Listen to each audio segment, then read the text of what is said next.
बिस्मिल्लाहिर्रहमानिर्रहीम। Global piece TV में आज हम जिस शख्सियत से इंटरव्यू करने जा रहे हैं वो पाकिस्तान के मायानाज एक्सपर्ट कारपोरेट टैक्स कंसल्टेंट हैं जनाब राना अरशद साहब। इन्होंने टैक्स कंसल्टेंसी में अपना नाम जो है वो मनवाया पाकिस्तान में। तो हम इनसे पूछते हैं कि पाकिस्तान में जो आजकल टैक्स के हालात जा रहे हैं इससे अवाम को कोई रिलीफ मिलने वाला है या नहीं। दूसरी बात यह है कि पिछले दिनों जो पोर्टल चेंज हुआ है, पोर्टल बंद रहा है, तो अवाम बड़ी मुश्किल में थी, इंडस्ट्रियलिस्ट बड़े मुश्किल में थे, वो अब ठीक हो गया या क्या बात है, पुराना ठीक था या अब नया पोर्टल ठीक है? जनाब राना साहब देखिए, सबसे पहले तो मैं बात करता हूँ पोर्टल की। पोर्टल इन्होंने एट वंस चेंज कर दिया है और बगैर किसी इंटीमेशन के कि जी अवाम इसमें सफ़र करेगी या नहीं करेगी। इनको चाहिए था कि जो हमारा पाकिस्तान का जो पोर्टल है ये वाला, इसमें इन्होंने जो चेंजेस लाए हैं, तो चेंजेस जो है ना वो नो डाउट ठीक है, हम इनकी के बात को सेकंड करते हैं, लेकिन अभी तक हमारे पाकिस्तान टैक्स बार ने इनको जो फ्लॉज हैं, डेफिशिएंसीज हैं, वो इनको इंटीमेट की हैं चेयरमैन FBR को, और वो इसको अभी मुकम्मल तौर पे खूब भी नहीं कर सके। और अगर हम चाहते हैं कि अगर इन्होंने पोर्टल को चेंज भी किया था तो ठीक है, ऑल राइट, चेंज किया है, कम से कम इसको मुकम्मल डेवलप होने तक पुराना सिस्टम को इनको चलने देना चाहिए था। और ये समझते हैं कि अब हमारी कौम जो है वो सारी की सारी पढ़ी लिखी हो गई है और सारी IT एक्सपोर्ट हो गई है, इनको कोई किसी किस्म का प्रॉब्लम नहीं है। जबकि हमें सबसे पहले अवाम को एजुकेट करना है, कंसल्टेंट्स को एजुकेट करना है, टैक्स पेयर को एजुकेट करना है। जब तक हम एजुकेट नहीं करेंगे तो इनके ऊपर हम एक ऐसा बम जिसका अभी हमें तजर्बा ही नहीं, एक्सपीरियंस नहीं, तो क्यों अवाम के सर पे मार रहे हैं? अवाम को अभी इजी लें, आराम से लें, और इनके ऊपर हार्शनेस जो है ना, ये देखें, पोर्टल में गलतियां आ रही हैं, डेफिशिएंसीज आ रही हैं, और FBR को हम कह रहे हैं कि डेट एक्सटेंड करो, कहते हैं नहीं, डेट हम एक्सटेंड नहीं करेंगे, आप अप्लाई करें। यानी डेफिशिएंसी भी FBR की है और पिनलाइज भी अवाम को कर रहे हैं। और अवाम जो है ना वो हमारी माशाल्लाह बड़ी सीधी सी अवाम है, बड़ी भोली सी अवाम है जो बिल्कुल प्रोटेस्ट नहीं करती। और जब तक हम इनको सबक नहीं सिखाएंगे ब्यूरोक्रेसी को कि इन्होंने डंडे अवाम के सर में मारने हैं, अवाम को जो है कम से कम जो है ना वो रिलीफ दें और इनको बताएं कि हमने आराम से काम करने हैं। मैं राना साहब आपसे ये पूछना चाहता हूँ कि जो प्रीवियस गवर्नमेंट थी मियां नवाज शरीफ साहब की या आसिफ अली जरदारी साहब की, और अब जो मौजूदा है जनाब इमरान खान साहब की, ये जो वर्ल्ड बैंक से ये लोन ले रहे हैं, IMF से ये लोन ले रहे हैं, तो क्या ये पुरानी गवर्नमेंट के मुकाबले में कम ले रहे हैं या ज्यादा ले रहे हैं? और इसके ऊपर जो हम मार्कअप पे करते हैं वो इंटरेस्ट रेट जो है वो कम है, ज्यादा है? पाकिस्तान की इंडस्ट्री और पाकिस्तानी अवाम अपने पांव पे खड़ी होगी या फाइनेंशियली कि नहीं होगी? ये जरा बताएं। आपका चूंकि टैक्स कारपोरेट से तल्लक है तो आपसे, आपकी महारत से जो है वो आप बताएं क्या है।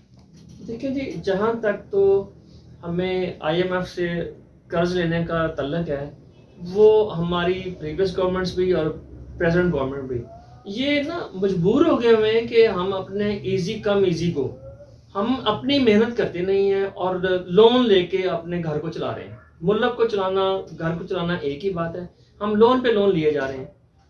जो इस गवर्नमेंट का लोन, हर जो ये भी है, ये गवर्नमेंट जो है लोन ले रही है, पिछली गवर्नमेंट से ज्यादा लिया है इसने। अच्छा। जो आइंदा आएगी वो इससे भी ज्यादा लेगी। हमारे फाइनेंस मिनिस्टर साहब जो है ना वो एक दिन कह रहे थे कि जी अब हम IMF की बजाय चाइना से कर्ज लेंगे। वो भाई कर्ज है, हम तो फकीर हैं, हम बेगर्स हैं, हम चाइना से ले लें या IMF से लें, बात एक ही है। अब ये कह सकते हैं IMF है वो ज्यादा डिक्टेट करेगा और चाइना जो है ना वो कम डिक्टेट करेगा, लेकिन डिक्टेशन तो हमने कबूल करनी है। और इसका हल भी है हमारे पास कि हम इनको इन अखराजात से जो हम जो मतलब है कि जो कर रहे हैं एज ए गवर्नमेंट, जो हमारे जो कुछ TV एंकर्स हैं वो तो कहते हैं कि बदमाशी है, लेकिन मैं नहीं कहूँगा, अशराफी कहेंगे हम। इनके अखराजात को कंट्रोल करें, ब्यूरोक्रेसी के अखराजात को कंट्रोल करें, मिनिस्टर्स के अखराजात को कंट्रोल करें, सेक्रेटरीज के और गवर्नमेंट डिपार्टमेंट्स के नई परचेजिंग जो है ना वो कम से कम की जाए, और हम एक महीने के अंदर, बल्कि 1 से 2 महीने में ये तमाम का तमाम कर्ज जो है ना वो मिनिमम लेवल पे लेके आ सकते हैं। लेकिन इसके लिए पॉजिटिवली हमें सोचना पड़ेगा और हमें कौम की भलाई के लिए सोचना पड़ेगा कि हम कौम को स्क्वीज तो कर रहे हैं, नया टैक्स, लेकिन हमें पता ही नहीं चलता कि ये हम टैक्स तो ले रहे हैं, कर्ज ले रहे हैं, ये कर्ज कहाँ जा रहा है और टैक्स कहाँ जा रहा है। एक्सपेंस की कोई बात नहीं करता, बेशक इमरान खान हो या कोई भी हो। सबसे पहले तो अवाम को एतमाद में लिया जाए कि जी ये हमने जो कर्ज लिया है इसको हमने कहाँ खर्च किया है, उस अखराजात को, ताकि कौम उसमें एतमाद में आए और एतमाद कौम को भी पता हो कि हमारे जो कर्ज लिए जा रहे हैं, लोन लिए जा रहे हैं, वो कहाँ खर्च हो रहे हैं, और हमें भी पता हो कि ये सही हो रहे हैं या गलत हो रहे हैं। हमें आज तक किसी भी गवर्नमेंट ने ये बताया ही नहीं है कि ये जो लोन लिए जाते हैं ये कहाँ खर्च हो रहे हैं। जनाब अली, मैं जहां तक राना साहब की बात से समझा हूं कि ये जो हमारे मुल्क की अशराफिया है, अफसरशाही है, या कुछ सहाफ़ी जो है इलेक्ट्रॉनिक मीडिया पे आके कहते हैं कि बदमाशिया है, जब तक ये अपने अखराजात जो हैं वो कंट्रोल नहीं करेंगे तो उस वक्त तक ये कर्जे लेने का, और हमें इस तरह जैसे इमरान खान साहब कहते हैं मैं बहुत टैक्स इकट्ठा कर रहा हूं, तो फायदा कोई नहीं होगा जब तक ये ब्यूरोक्रेसी और इनके अखराजात को कंट्रोल ना किए गए, जो कि लामहदूद हैं।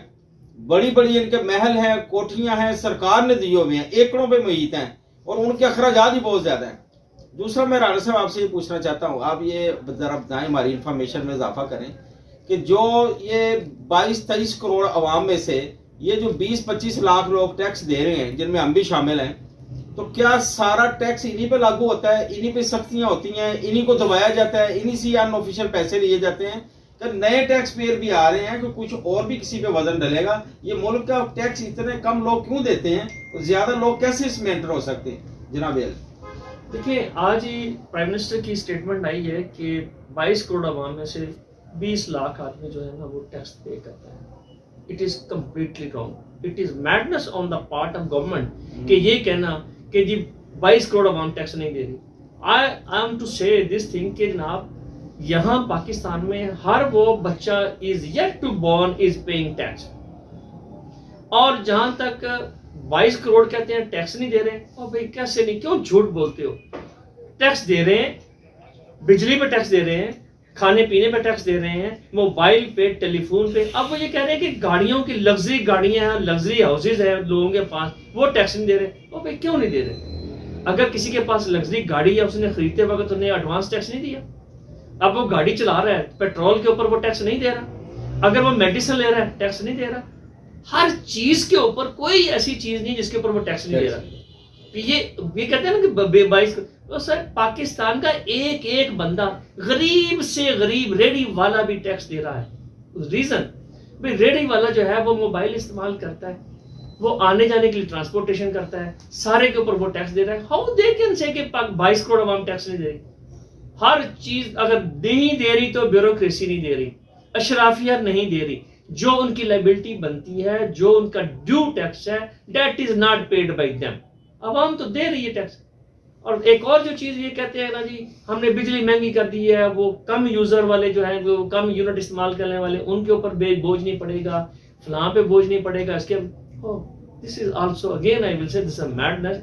और भाई जब आप बड़ी फैक्ट्रियों में टैक्स इंपोज करेंगे तो वो उसका बर्डन किस में शिफ्ट होगा? गरीब अवाम पे ही होगा ना। तो हाउ दे कैन से कि गरीब अवाम पे नहीं हो रहा? नहीं होगा। This is nonsense. जी राणा साहब, जनाब अली, गुजारिश है कि मैं एक आपसे बड़ा अहम सवाल पूछना चाहता हूं, जो कि अवाम पूछना चाहती है बेसिकली, कि ये IMF से हमारी जान छूटेगी या नहीं छूटेगी, या कि जो भी गवर्नमेंट आएगी उसको IMF के पास जाना पड़ेगा? और दूसरी एक और बात है, ये बड़े प्रिंटिंग ये न्यूज़पेपर्स में भी आई है कि जो पेट्रोल है ये 225 तक जाएगा। मैं ये पूछता हूँ कि डॉलर नीचे आ सकता है, पेट्रोल नीचे आ सकता है, और IMF से छुटकारा सर मिल सकता है या नहीं मिल सकता? देखिए जी, जहां तक तो IMF से छुटकारे का मसला है, वो जब तक हमारी विल नहीं होगी ना तो हम इससे छुटकारा हासिल नहीं कर सकते। और दूसरा एक और जो चीज़ है, हम इंटरनेशनल एस्टेब्लिशमेंट के उनके हाथों में जकड़े हुए हैं। पहले तो वो जब तक जकड़ ख़त्म नहीं होगी, और वो उस वक्त तक भी मुमकिन नहीं है। डॉलर को हम नीचे ला सकते हैं, सिर्फ एक चीज़ है कि हमें एक्सपोर्ट बढ़ानी पड़ेंगे। और जहाँ तक तो एक्सपोर्ट की बात है, वो हमें देखना है कि टाइप ऑफ एक्सपोर्ट, कि हम क्या एक्सपोर्ट कर रहे हैं। देखिए, अगर मैं प्याज एक्सपोर्ट करूंगा, चावल एक्सपोर्ट करूंगा, या फल या सब्जियां एक्सपोर्ट करूंगा, तो वो इतनी उसकी क्वांटिटी ठीक है जितनी मर्जी हो, लेकिन उसमें प्राइस वाइज जो है ना, जो हमारा इनपुट होगा in shape of foreign exchange वो थोड़ा होगा। हमें अपना जो है जो जहन है और अपनी जो प्रायोरिटीज हैं और जो अपनी पॉलिसी है वो शिफ्ट करनी पड़ेगी। जब तक हम अपने डिफेंस इक्विपमेंट्स को सेल आउट नहीं करेंगे, उस साइड पे नहीं आएंगे, तो मुमकिन नहीं है कि हम जो IMF से जो है ना इसका छुटकारा हासिल कर लें। क्योंकि हमें आज टेक्नोलॉजी की ज़रूरत है, और जो अमेरिका ने अगर अपने आप को बहुत बड़ी ताकत बनाया है, चाइना ने अपने आप को बहुत बड़ी ताकत बनाया है, रशिया ने अपने आप को बहुत बड़ी ताकत बनाया है, तो उन्होंने for against the sale of weaponry, उन्होंने वेपन्स को, यानी आप देख लें कि एक आदमी है वो मेडिसिन बेच रहा है, एक आदमी यानी वो जिंदगी मतलब कि जिंदगी के लिए मेडिसिन बेच रहा है, एक आदमी मौत के लिए वेपन बेच रहा है, और एक आदमी भूख के लिए हम खुराक बेच रहे हैं। तो जो प्रायोरिटीज वगैरह जो डिटरमिन हो चुकी है वर्ल्ड वाइड वो वेपनरी की हो रही है। तो वेपनरी को no doubt it is not good, लेकिन ये कुरान मजीद में भी लिखा हुआ है कौमों के मुतल्लिक और स्पेशली मुसलमानों के लिए कि हमें अखराजात में असराफ से मना किया गया है और घोड़ों को तैयार रखने के लिए कहा गया। बिल्कुल सही कहा आपने। और दूसरा IMF और जो इंटरनेशनल एस्टेब्लिशमेंट हमें क्या कह रही है कि हमें कह रही है कि आप अपने घोड़े बांध दो और असराफ में शराफिया को मौज करवा दो। दिस इज बहुत अच्छा।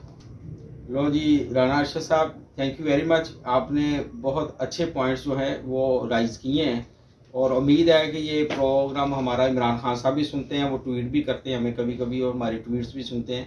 तो ये इंशाल्लाह ये प्रोग्राम तो चलेगा, ये YouTube पे, फेसबुक पे, ट्वीट पे और इंस्टाग्राम पे भी चलेगा। तो बाकी इंशाल्लाह ताला फिर आपसे मुलाकात होती रहेगी। अस्सलाम वालेकुम व रहमतुल्लाहि व बरकातहू।